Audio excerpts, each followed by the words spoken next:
here and to speak about my experience with animal control. I think that there is a needless and preventative suffering that's going on with the animals in Warren County and also in North Carolina in general. I've had concerns about 2 dogs that I have seen constantly going back and forth to Southern Pines out 24/7. One in a small pen, one tied up, again, 24/7. I contacted Animal Control to investigate their living conditions. And what did I find out? I found out that these people have a history of animal abuse. 5 or 6 months ago, they gave up a horse. They have established, these are people with established neglect of animals. 2 different officers went out to this location, and I spoke to both of them about their assessment. I wanted to know what they found. Both were vague about the conditions, and both said words like they were talking from a prepared script. When I pressed them for more information, they both blew me off. They both dismissed me. One said, "You're tying up my phone lines." Excuse me. The other said, "This isn't in my area," several times when I pressed him for more detailed information. And I called back Animal Control and asked, whose territory is it? It was his territory. So obviously they're not concerned about my questioning. I questioned about a dog that's thin. Everybody take a look. It's emaciated. You look at this later. And the response was this: "It doesn't look like it skipped a meal to me." This makes me look like I'm a beast. And someone would say, "She needs to stop eating." That's about how logical this is. And the other response was, "It's a female and they're typically thinner." Well, guess what? It's a male dog. So the other concern was the horrible conditions these dogs were living in, their shelter. I asked them about the shelter that those dogs were living in. And they said, "Well, it's not what you or I would like." Both officers said the exact same thing.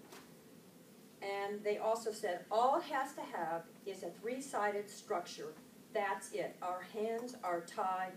It's the law." Well, that's not true, because I got a copy of the ordinance and I underlined the issues that would have helped this dog, and then there's 2 dogs on that property, help both of those dogs. There's about 5 or 6 things these people can do. I did get the copy of the ordinance. It does offer some protection. It's not a very strong ordinance, but it does offer these poor dogs some kind of protection. It states they must have food, water, protection from extreme temperatures. They're out in a upside-down dog carrier in 12-degree weather, and the dog has no protection, no fat on its body. It has to have dry bedding. Surrounding areas have to be dry. That's not dry. It has to have, and this is the law, this is the ordinance. It has to have opportunity for daily vigorous exercise. Both dogs don't have that. Shelter, and they said it has to have 3 sides. It says, "Not adequate, temporary animal carriers or crates."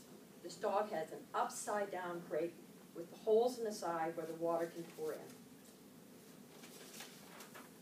So what did I discover? The animals had no water, insufficient food. The dog is starving. I asked a small animal vet on a scale of 1 to 5, 5 being an obese dog, 1 an emaciated dog. I showed her these pictures. She said it's not even a 2. So the dog is starving. Their feces were everywhere. The dog is living in its own excrement. The crate is, as I said, upside down. The water can come in. There was an old cushion sitting in there, had to be soaked. And I asked these officers, I have a list here of things that they could have done to help with these dogs. Was there water for these dogs? No. Was there dry bedding? No. Was there food? No. Was there parasite infection? Did they infest with fleas? Did they check? No. Rabies vaccination. It says in the law that it has to have a rabies vaccination tied to a collar. They don't have, as far as I know, they did not check. That one dog does not even have a collar. And Was the dog properly tethered? I'm sure they did not check. I asked them to check about 3 goats on the property. They did not check. I found the officers to be patronizing, arrogant, unconcerned, dismissive, vague, elusive in providing the information and true conditions of these dogs. It's clear that this is needless suffering. There is no enforcement about this. I was hoping to make some changes and make more protection in these laws. The basic laws are not enforced at all. So there's no need to go ahead and make stronger laws when the most basic protection isn't even addressed for these dogs. The conditions of the owner, that the owners are keeping these dogs in, is cruel and abusive.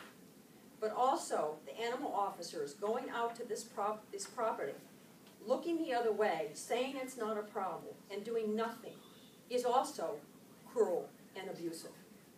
So that's needless suffering. These dogs do not have to be suffering the way they're suffering. I hope something can be done quickly and substantially to address this animal basic welfare.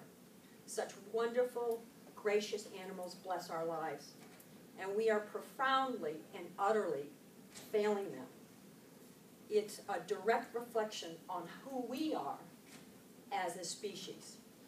And in this case, our unresolved lack of humanity and compassion for life. I hope that people will take this seriously and to heart and provide animals with a better life that they so deserve.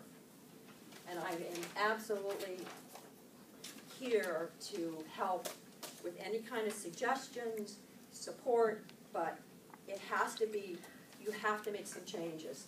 These animals are in horrible condition, and when I saw this, I just made me sick. So again, I'm offering whatever help I can, and I hope some substantial changes happen.